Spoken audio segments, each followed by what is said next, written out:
Educational Panacea, where you learn and enrich knowledge. Hello everyone, welcome to our channel educational panacea. I am Ashish Ranjan. बात कर रहे थे हम fundamental rights की। आज मैं आपको फंडामेंटल राइट्स का पूरा चैप्टर कंप्लीट कराऊंगा। सो आइए स्टार्ट करते हैं बाकी के रिमेनिंग राइट्स।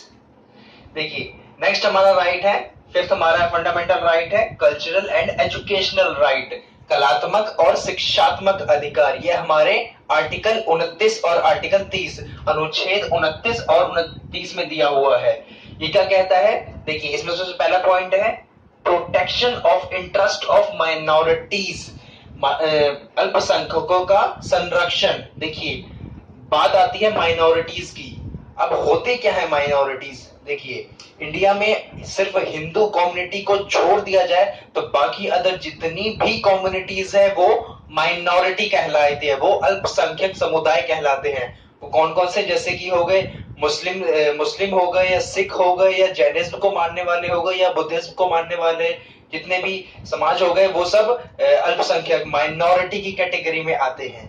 तो देखिए, ये हमारे आर्टिकल 29 में दिया गया हुआ है। अब ये क्या कहता है कि प्रोटेक्शन किया जाएगा माइनॉरिटी का, अल्पसंख्यकों का संरक्षण किया जाएगा। देखिए, इंडिया का अगर कोई भी सिटीजन है या कोई भी समुदाय है इंडिया में, तो अगर उनकी लैंग्वेज डिस्टिंक्ट है या फिर उनका कल्चर डिफरेंट है हमारे हिंदू कल्चर से, तो उनके पास राइट है कि उनका प्रोटेक्शन किया जाएगा। और स्टेट गवर्नमेंट ऑफ इंडिया की भी ड्यूटी बनती है कि उनका प्रोटेक्शन किया जाए, उनके लैंग्वेज का प्रोटेक्शन, उनके कल्चर का संरक्षण किया जाए। तो ये सरकार का दायित्व बनता है यहाँ पे।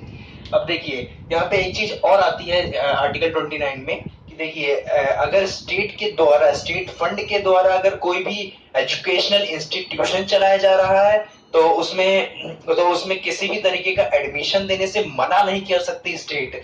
कि किस आधार पे? On the ground of religion हो गया, कास्ट हो गया, लैंग्वेज हो गया, सेक्स के बेस पे हो गया, जाति, धर्म या भाषा के आधार पर एडमिशन देने से मना नहीं कर सकती स्टेट यहाँ पे। तो यहाँ पे प्रोटेक्शन, सीधा सीधा प्रोटेक्शन किया जाएगा माइनॉरिटीज का। ये हमारा आर्टिकल 29 कहता है। अब देखिए, नेक्स्ट है हमारा राइट ऑफ माइनॉरिटीज, अल्पसंख्यकों का अधिकार। ये हमारे आर्टिकल 30 में दिया हुआ है, अनुच्छेद 30 में दिया हुआ है। अब ये क्या कहता है? इसमें कौन कौन से ऐसे राइट हैं जो माइनॉरिटी को, अल्पसंख्यकों को दिए गए हैं? देखिए, उनमें राइट है, देखिए, माइनॉरिटीज के पास राइट है कि वो इस्टेब्लिश कर सके और एडमिनिस्टर कर सके क्या? एजुकेशनल इंस्टीट्यूशन, शैक्षिक संस्थान को वो खोल सकते हैं और उसे चला सकते हैं। तो ये उनका राइट है, ये हमारे कॉन्स्टिट्यूशन में उनका राइट ये दिया हुआ है। अब देखिए, यहाँ पे एक बात आती है कि उनके पास जो है वो फ्रीडम है, ये राइट है उनके पास कि फ्रीडम है कि एजुकेशनल इंस्टीट्यूट, शैक्षिक संस्थान जो वो चला रहे हैं उसमें उनके पास राइट है, फ्रीडम, उनके पास पूरी तरीके की फ्रीडम दी हुई है कि वो किसी के भी रिजर्वेशन कर सकते हैं, माइनॉरिटीज का भी और नॉन माइनॉरिटीज का भी। तो उनके पास ये फ्रीडम दी गई हुई है। लेकिन ये ध्यान रखिएगा यहाँ पे कि जो फ्रीडम दी हुई है वो उन्हें लिमिटेड एक्सटेंट तक दी गई है, कुछ हद तक दी गई है, एब्सोल्यूट नहीं है। यहाँ पे ध्यान रखिएगा, एस्टेब्लिश और एडमिनिस्टर करने का जो राइट है माइनॉरिटीज के पास वो एब्सोल्यूट नहीं है, तो कुछ लिमिटेड एक्सटेंट तक दिया गया हुआ है। तो एजुकेशन इंस्टीट्यूट, जैसे कि अब एग्जांपल के तौर पे बात करूं मैं, तो जैसे जामिया मिलिया यूनिवर्सिटी हो गई, या अलीगढ़ मुस्लिम यूनिवर्सिटी हो गई, या सेंट स्टीफन कॉलेज हो गया, या गुरु खालसा कॉलेज हो गया, तो इन जैसे माइनॉरिटी इंस्टीट्यूशन के अंदर उनके पास ये राइट है कि या तो वो रिजर्वेशन अपने लोगों के लिए रिजर्वेशन रख लें या फिर नॉन माइनॉरिटी के लिए भी रिजर्वेशन रख सकते हैं, तो लेकिन लिमिटेड एक्सटेंट तक। अब देखिए, एक चीज और बात ये करने वाली है कि जो स्टेट है, जो गवर्नमेंट ऑफ इंडिया है, वो एक रेगुलेशन जारी कर सकती है। किस पे जारी कर सकती है? एजुकेशनल इंस्टीट्यूशन पे कर सकती है, जो कि अप्लाई होगा सारे एजुकेशनल इंस्टीट्यूट पे जो कि माइनॉरिटी के द्वारा जो चलाए जा रहे हैं। तो यहाँ पे ध्यान रखिएगा कि जो स्टेट है वो रेगुलेशन दे सकती है, इम्पोज कर सकती है उनके ऊपर। लेकिन यहाँ पे ध्यान रखिएगा कि जो इम्पोज करेगी जो रेगुलेशन, वो किसी भी तरीके का उनका कुछ वायलेशन नहीं होना चाहिए, उनका कोई किसी तरीके का डायलूशन नहीं होना चाहिए उनकी पावर में, उनकी जो महत्व है उसको कम नहीं करे, ऐसा कोई रेगुलेशन स्टेट जो है वो इम्पोज नहीं कर सकती। जो अगर वो ऐसा कुछ करती है इम्पोज, तो वो क्या होगा, वो इनएप्लीकेबल होगा। ध्यान रखिएगा, वो इनएप्लीकेबल होगा, अप्लाई नहीं होगा उस माइनॉरिटी इंस्टीट्यूशन पे, अगर कुछ ऐसा अगर सरकार जारी करती है रेगुलेशन तो। हम देखिए इसी से रिलेटेड आर्टिकल 30 से रिलेटेड एक बहुत फेमस केस जो कि यूजुअली यूपीएससी के क्वेश्चन में अगर आप देखें या कहीं पे भी हो गया तो बहुत इंपॉर्टेंट है उस लिहाज से। तो देखिए एक बहुत फेमस केस हुआ था, Usha Mehta versus state of Maharashtra 2004 में हुआ था ये केस। तो इसमें जो सुप्रीम कोर्ट जो थे उसने बहुत लैंडमार्क जजमेंट दी थी जिसमें कि बहुत बड़ा चेंज आया था। देखिए उसमें हुआ क्या था कि जो महाराष्ट्र गवर्नमेंट जो थी, उन्होंने जितने भी स्कूल्स थे उनमें मराठी जो लैंग्वेज थी वो कंपलसरी कर दी थी, कि कंपलसरी होगी, जितने भी महाराष्ट्र के अंदर स्कूल है उसमें मराठी लैंग्वेज कंपलसरी कर दी थी। अब देखिए जितने भी गुजराती इंस्टीट्यूशन थे महाराष्ट्र में जो चल रहे थे, उन्हें अब वो जो इंग्लिश मीडियम जो इंस्टीट्यूशन थे जो गुजराती चला रहे थे, तो उसमें उन्हें अब 4 लैंग्वेज पढ़ानी पड़ रही थी। कौन कौन सी 4 लैंग्वेज? हिंदी, इंग्लिश, गुजराती और साथ ही साथ जो महाराष्ट्र गवर्नमेंट ने इम्पोज की थी मराठी। तो ये 4 लैंग्वेज पढ़ा रही थी। तो इन्होंने इस डिसीजन को, जो महाराष्ट्र गवर्नमेंट का डिसीजन था मराठी इम्पोज करने का, तो इन्होंने चैलेंज किया, ये सुप्रीम कोर्ट में चैलेंज किया।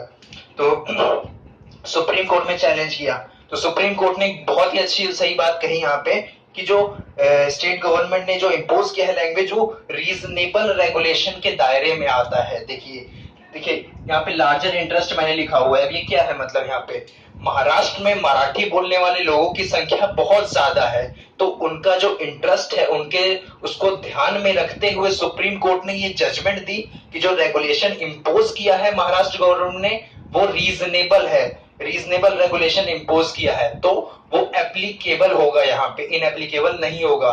तो उनका जो डिसीजन था उसे सही ठहरा दिया गया। लेकिन सुप्रीम कोर्ट ने साथ ही साथ ये भी कहा उस टाइम कि क्या कहते हैं, जब भी कोई ऐसा डिसीजन इम्पोज करती है सरकार तो उन्हें ध्यान रखना पड़ता है, सावधान रहना पड़ता है, कॉशियस रहना पड़ता है कि जो माइनॉरिटी का करेक्टर जो है, माइनॉरिटी जिस संस्थान जो कहलाए जा रहे हैं उससे वो डिस्ट्रॉय नहीं होना चाहिए। तो ये उन्होंने बहुत बड़ी जजमेंट दी थी सुप्रीम कोर्ट ने Usha Mehta versus state of Maharashtra case में 2004 में। अब आइए देखिए नेक्स्ट हम राइट पे बात करते हैं। सो गाइस नेक्स्ट हमारा इंपॉर्टेंट राइट है राइट टू प्रॉपर्टी। देखिए अब मैंने जैसे आपको इसके बारे में पहले बता चुका हूं, दोबारा बता रहा हूं ढंग से क्लियर करके कि टोटल हमारे जो फंडामेंटल राइट है वो टोटल 6 राइट है। लेकिन जब हमारा ओरिजिनल कॉन्स्टिट्यूशन था उस वक्त 7 राइट हुआ करते थे। तो अब जो राइट नहीं है, लेकिन उस टाइम जो राइट हुआ करता था वो कौन सा राइट है? Right to property. ये हमारे आर्टिकल 31 में दिया हुआ है, अनुच्छेद 31 में दिया हुआ है। देखिए 44th कॉन्स्टिट्यूशनल अमेंडमेंट एक्ट 44वां संवैधानिक संशोधन करके 1978 में इस राइट को डिलीट कर दिया गया। तो ये अब हमारा फंडामेंटल राइट नहीं रह गया है। कौन सा राइट रह गया है? ये हमारा लीगल राइट रह गया है हमारा, जो कि आर्टिकल 300A में आता है और पार्ट 12 में दिया गया हुआ है हमारे कॉन्स्टिट्यूशन के। तो ये ध्यान रखिएगा, राइट टू प्रॉपर्टी हमारा फंडामेंटल राइट नहीं है, हमारा लीगल राइट है हमारा ये। देखिए देन हमारा है राइट टू कॉन्स्टिट्यूशनल रेमेडी। बहुत इंपॉर्टेंट एक्ट है, हमारे आर्टिकल 32 में आता है, अनुच्छेद 32 में आता है। देखिए ये इसका मतलब होता क्या है? अब देखिए मान लीजिए आपके पास जितने फंडामेंटल राइट्स दिए हुए हैं उनका अगर वायलेशन हो जाए, उसका अगर हनन हो जाए, उस केस में क्या ऑप्शन होते हैं आपके पास, उसके बारे में ये बात करता है। तो देखिए फंडामेंटल राइट्स का वायलेशन हो जाए तब बात करता है ये। डॉक्टर भीमराव अंबेडकर जो थे हमारे, वो उन्होंने आर्टिकल 32 जो कि राइट टू कॉन्स्टिट्यूशनल रेमेडी है, इसको मोस्ट इंपॉर्टेंट आर्टिकल कहा था, सबसे ज्यादा महत्वपूर्ण आर्टिकल बताया, अनुच्छेद बताया था इसे। यहां तक कि बी आर अम्बेडकर जी ने इसे हार्ट एंड सोल, दिल और आत्मा तक कह दिया था। राइट टू कॉन्स्टिट्यूशनल रेमेडी जो है हमारा मौलिक अधिकार जो है इसे। देखिए अगर मान लीजिए फंडामेंटल राइट्स का वायलेशन होता है आपके साथ, तो आपके पास राइट है कि आप इसकी इन्फोर्समेंट के लिए डायरेक्ट आप सुप्रीम कोर्ट जा सकते हैं। यहाँ पे आपकी कोई जरूरत नहीं है आपको हायरार्की फॉलो करने की, आप डायरेक्टली सुप्रीम कोर्ट जा सकते हैं। उस केस में सुप्रीम कोर्ट जो है वो करेगा क्या, सुप्रीम कोर्ट है वो इश्यू करेगा क्या, रेट्स, मतलब एक तरीके का ऑर्डर होता है वो इशू करता है सुप्रीम कोर्ट। अब वो कौन कौन से हैं, टोटल 5 हैं, हैबियस कॉर्पस, मैंडेमस, सर्टियोररी, प्रोहिबिशन और क्वो वारंटो। ये जो 5 तरीके के हैं, इन तरीकों से सुप्रीम कोर्ट जो है वो आपके फंडामेंटल राइट्स के वायलेशन होने से बचाएगा, उसको आपका प्रोटेक्ट करेगा।